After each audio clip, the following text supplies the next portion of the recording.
It has long been considered a tactic of last resort, a final move to strike a killer blow against an enemy vessel, to take your own ship and use it as a weapon to ram an enemy. In the earliest days of naval warfare, ramming was the only truly effective way to sink an enemy vessel, and ancient cultures such as the Greeks designed their ships with this in mind. However, after the invention of gunpowder and cannons, the idea of ramming an enemy ship became almost suicidal. But in the second half of the 19th century, the world's navies were forced to confront the possibility that ramming would make a comeback as a viable tactic after a decisive battle that took place off the island of Lissa in the Adriatic Sea, 1866. It was an engagement that demonstrated how traditional naval warfare was being turned on its head, thanks to new technologies that forced incredibly brave naval commanders to revert to the ancient tactic of ramming enemy ships. In today's episode, we will examine this incredible dramatic battle and the impact it had on naval warfare forevermore. Welcome to Wars of the World.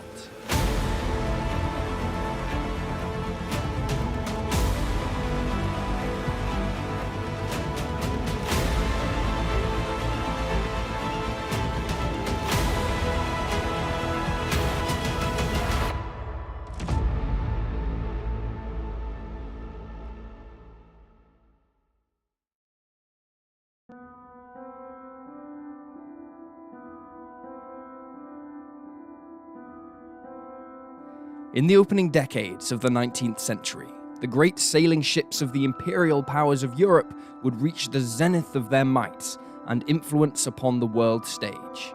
These were more than just tools of war. They expressed the grandeur and power of their respective nations, becoming both wooden works of art and mobile gun platforms to take the fight anywhere on the world's oceans. Bigger almost always meant better, and as such, every nation scrambled to build the biggest warship with the most number of guns. The intent is that when two opposing fleets meet one another, they form up in lines and bombard one another, with the side having the most number of guns having the best chance of destroying the other first. This is how naval battles were generally fought up until October 21st, 1805, when a British fleet under the command of Admiral Horatio Nelson engaged and overwhelmingly defeated a superior French and Spanish force at the Battle of Trafalgar. Key to this success was Nelson disregarding the old rulebook and instead forming up an opposing line of ships. He arranged his fleet into columns to smash through enemy lines and encircle them in sections where they could be destroyed.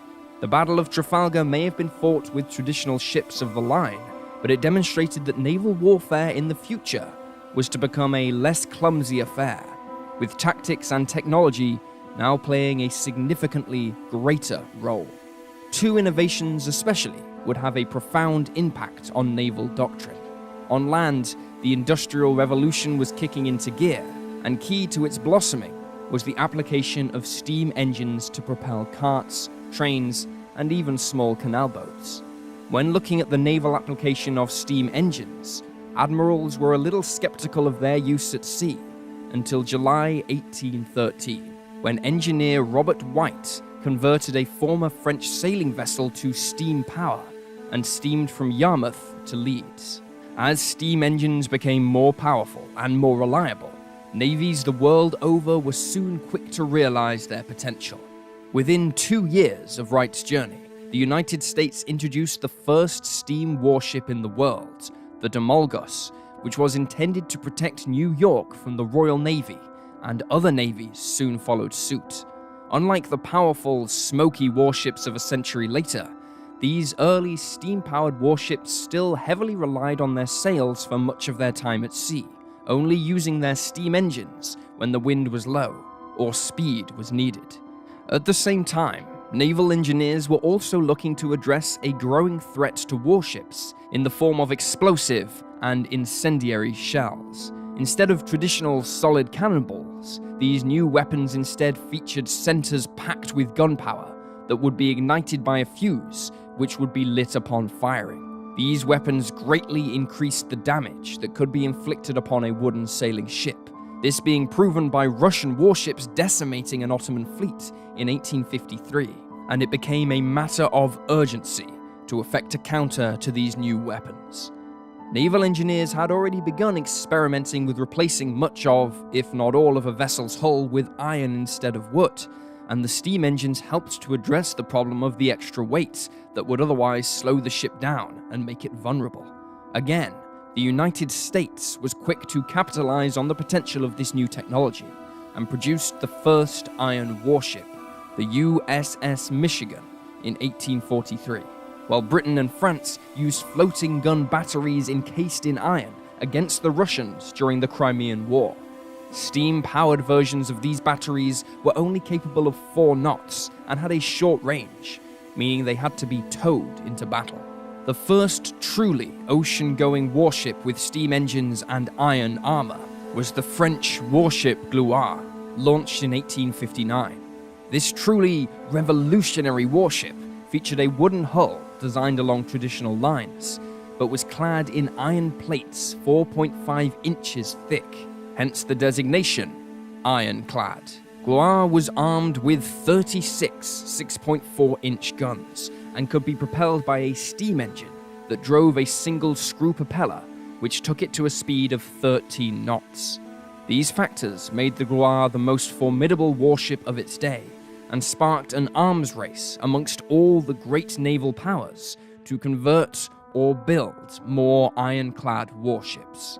However, in their haste, they neglected to address one simple fact: no one yet had a truly effective way of sinking an enemy ironclad.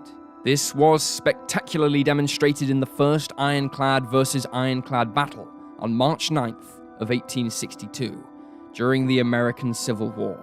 The Union warship Monitor and the Confederate ship Virginia expended nearly their entire ammunition stocks trying to sink one another, before both ships resorted to attempting to ram the other, without success.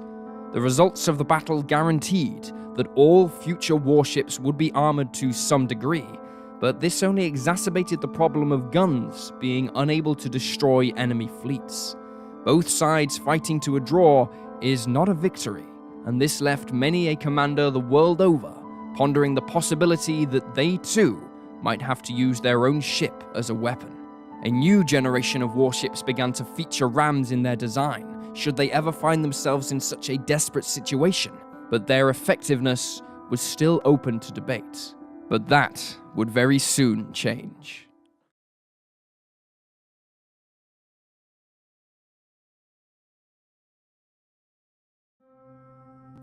In the 19th century, the map of Europe was fluctuating as territories were gained and lost in a myriad of conflicts, wars, and political turmoil. On the Italian peninsula, smaller nations and territories occupied by foreign powers, such as the Austrian Empire, saw a surge of feelings of joint brotherhood and Italian nationalism, and thus there was a drive to unify them under the Kingdom of Italy. Through either rebellion or alliance, the Kingdom of Italy was formally unified into a single entity on March 17, 1861.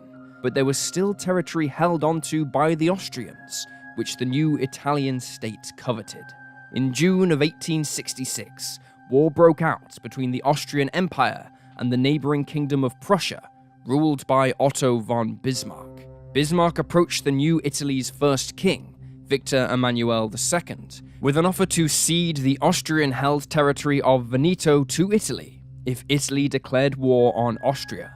Emmanuel II agreed, and on June 23, 1866, a week after the start of hostilities between Austria and Prussia, Italian troops marched on Veneto. On the naval front, despite being barely out of the cradle, the new Italian navy had inherited a substantial force of warships with which to threaten Austria's own navy, including almost double the number of ironclads. Under the command of Count Carlo di Persano, an Italian fleet comprising of 12 ironclads and 17 unarmored support vessels set sail for the Austrian-held island of Lissa in the Adriatic Sea, off the coast of present-day Croatia, to claim it for Italy and use as a base for future operations against the Austrians. Sailing to stop them was an Austrian fleet under the command of Conter-Admiral Wilhelm von Tecketow that comprised just 7 ironclads and 11 unarmored support vessels. The Italians seemed to have a huge advantage on paper, and indeed there was understandable trepidation about the upcoming battle amongst the Austrian sailors. However, in reality, things were not so clear-cut for Persano's fleet. Many of the Italian ships and their crews were inherited from the old Italian nations, and at times there was little uniformity in how the ships operated.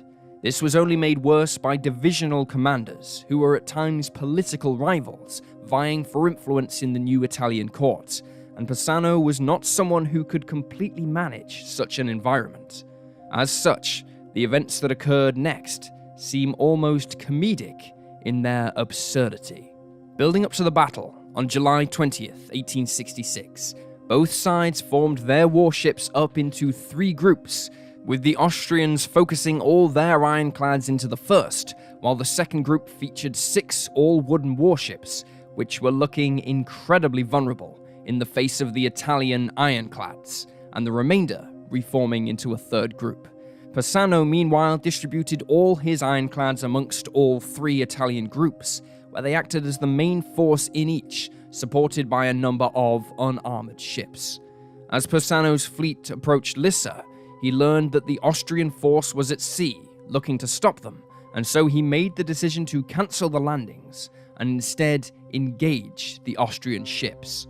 He reorganized his force into a line abreast formation that would allow them to scour large areas of ocean to locate the Austrians. But then, perplexingly, he rescinded the order and ordered his ships to instead form up line ahead.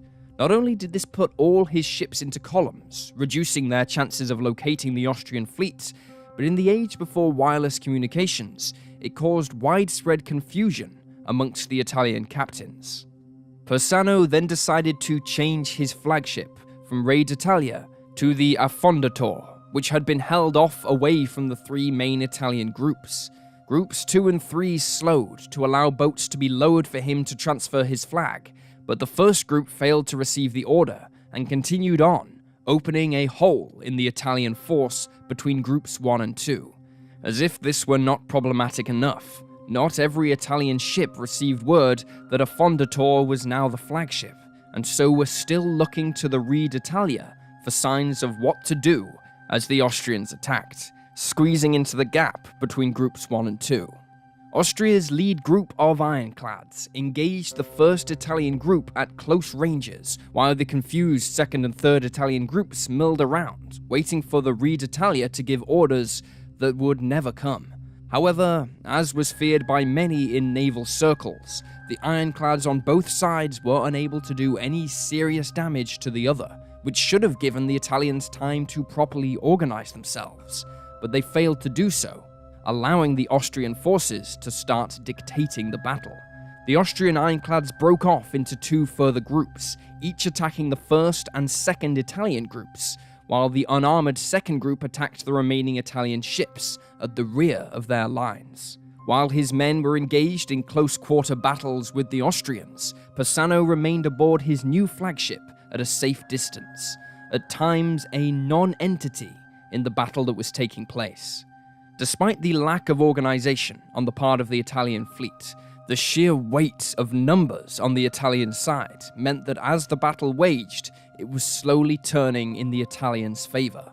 While the ironclads stubbornly refused to sink, the Italian shells still caused extensive damage to rigging, gun mounts, and any exposed crew on the deck, while the unarmored ships of both sides only served to prove while they were no longer effective, as the full horror of combat was unleashed upon them. However, once again, the Italians failed to capitalize on this, and in the chaos of the engagement, their lines began to collapse.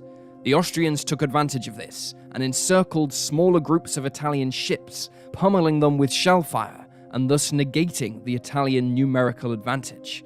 Persano now decided to finally take action and ordered his ship, the Affondatore, into action.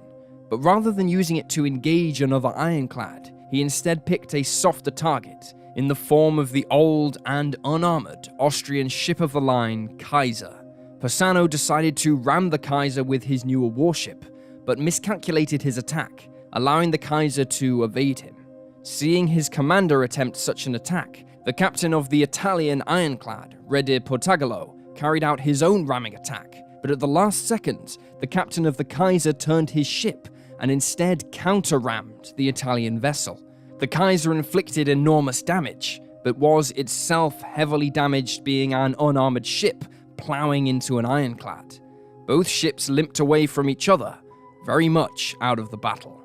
Ramming was now on the Austrian leadership's mind, and their flagship, the Erzherzog Ferdinand Max, turned towards the Re d'Italia and another Italian ship, the Palestro, raking them with gunfire before carrying out 3 rammings. Crashing into the former Italian flagship, they succeeded in tearing an 18-foot hole below its waterline, causing it to sink in minutes, while ramming the Palestro destroyed its masts and set it on fire. Another Italian ship, the Ancona, scrambled to bring her guns to bear on the Austrian flagship to avenge her comrades, but in the haste to ready her guns, the crew forgot to load the shells, and so the guns discharged clouds of gunpowder smoke, and nothing else. As the battle was drawing to a close, the still badly damaged Kaiser was again in close range with Persando's Affondatore, but the Italian commander had had enough, and signaled his ships to break off. Italy's losses in this battle came to 660 casualties, and 2 ironclads sunk, compared to Austria's 176.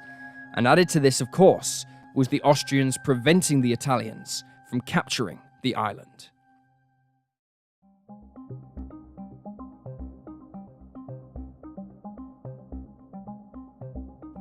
Despite the Austrian victory in the battle, it did little to affect events on land, and by the end of the year, Veneto would become part of the new unified Italy, albeit thanks to Prussian victory in the conflict.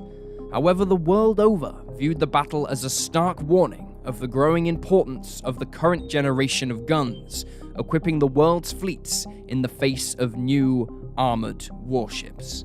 With no immediate solution to the gun problem available, there was a new appreciation for the effectiveness of ramming enemy ships, now that the guns that had previously made it suicidal had been nullified. Soon, naval planners began toying with the idea of tailoring ships to be better effective at punching through the side of an enemy ship's hull, and many nations initiated a crash program to fit their existing ships with rams, protruding several feet from the main hull beneath the waterline. These protrusions allowed captains to punch a hole in an enemy ship while protecting their own ship's main hull from the full force of the impact. Such was the confidence in the ram that captains soon began viewing them as their main weapon in ship-to-ship combat, with guns being relegated to attacking enemy merchant shipping, or what few unarmored warships remained in service as the century went on. But there were some admirals, particularly in Britain, that wanted to go a step further and build dedicated ram ships. Ram ships and boats were not new, having seen some service in the American Civil War, but now they were taking on a new importance unlike ever before. Typifying this newfound belief in the ram ship was the British warship HMS Hotspur, which was launched a mere 4 years after the Battle of Lissa. Hotspur was designed to accompany the main fleet on deployments, and in battle would use its 10-foot-long reinforced ram to impale high-priority targets, such as the enemy's flagship. Another innovation that was equipping warships by this time was the powered gun turret, which allowed warships to target enemy vessels with a much wider arc of fire, rather than having to present the side of the ship towards a target to bring the guns to bear. Hotspur was intended to have a turret, but it was feared that the violence of ramming an enemy ship might damage the mechanism used for rotation, and so, as an alternative, a cupola was mounted on the main deck, with 4 firing ports through which the 12-inch gun could be positioned and fired in one of 4 different directions. None of these ports were actually aligned to the forward position, meaning the Hotspur couldn't fire at the target it was aiming to ram, the gun instead being used to fend off any escort vessel trying to protect the ram's intended victim. Upon entering service, Hotspur was viewed with great pride by the British Admiralty and seen as something of a superweapon. That pride would prove short-lived. Hotspur's reciprocating steam engines proved underpowered, and as such the vessel's top speed fell below expectations and was woefully insufficient to allow it to ram any envisioned enemy ship, maneuvering at full power with any chance of success. Equally, being poorly armed meant Hotspur had little value as a traditional warship and spent much of its life either in reserve or acting as a guard ship for ports in Wales and later Bermuda. Nevertheless, the new confidence in the naval ram as a concept remained high, reinforced by the Battle of Iquique, where a Peruvian ironclad sank the Chilean warship Esmeralda after twice ramming it during the course of a 4-hour battle. The fact that the Esmeralda was a wooden corvette and not an ironclad herself was seen as immaterial. The ram was truly believed to be the future, and occupied a brief moment of stardom in popular culture. The famous fictional warship, Thunderchild, from H.G. Wells' science fiction classic War of the Worlds, the book from which this channel draws its parallel name from, was an ironclad torpedo ram, and in a suicidal final attack, destroys 3 Martian fighting machines. In the novel, it serves as a demonstration of Great Britain's ultimate superweapon finally being overcome by the Martian invaders.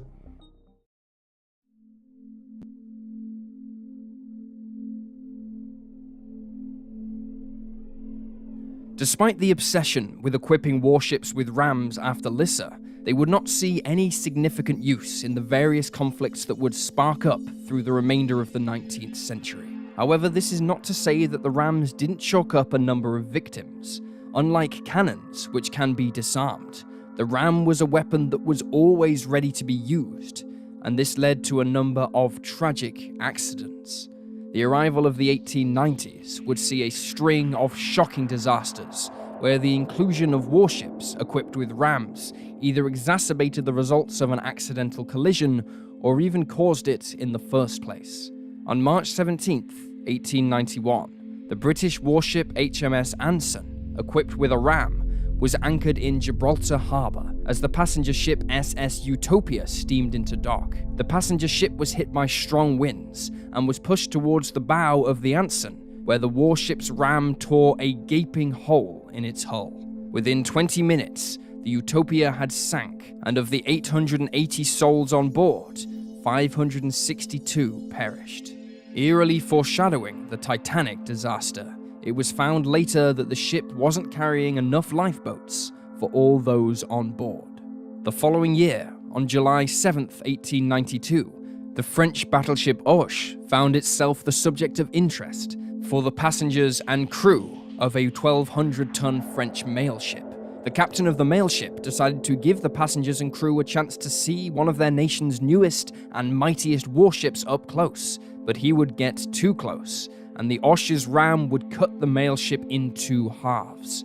A Herculean effort by the French battleship's crew to secure the 2 sections of the ship to their own vessel, delaying them from sinking and buying time, no doubt saved many lives, but 107 people were killed in the collision. Less than a year after that, the ram would claim probably its most well-known victim in the form of HMS Victoria.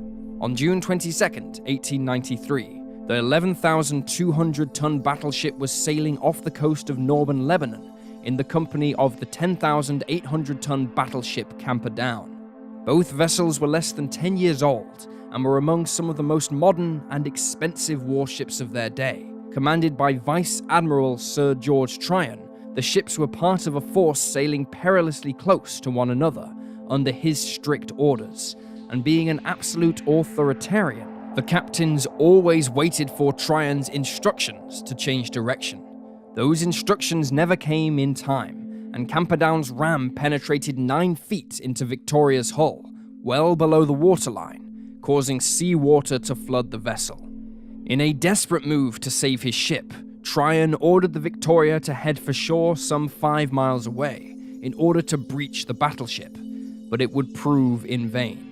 Within 8 minutes, the foredeck had sunk so low that the propellers at the stern were now protruding out of the water, leaving the ship unable to move. Despite desperate attempts to save the ship, 13 minutes after the collision, the battleship capsized and was rocked by internal explosions as seawater filled the ship's boilers. 358 men, over half the crew of the Victoria, including Vice Admiral Tryon, were killed.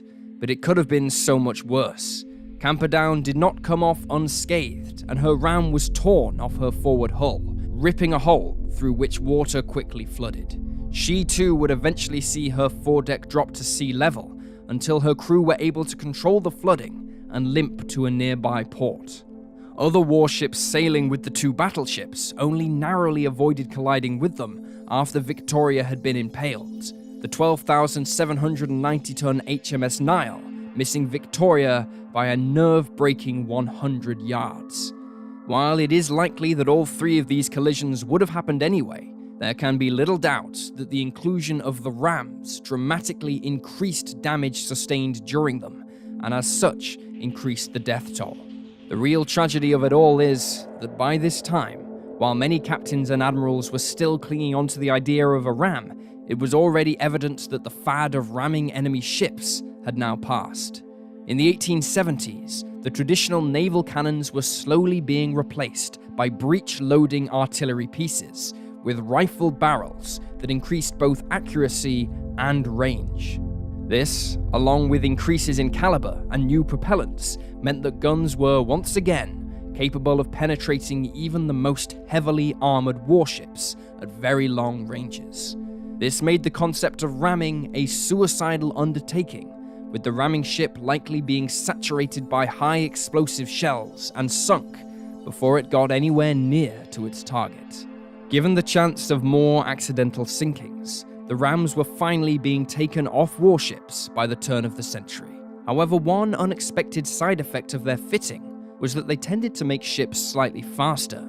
As a result, most warships and civilian ships up to this very day have some kind of protrusion at the bow, although nowhere anywhere near the length or strength of a true ram.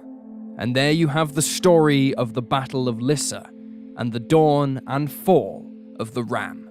Please leave a comment down below with your own thoughts and reactions, and remember to like this video and subscribe to support the channel. Thank you for watching, and I'll see you next time.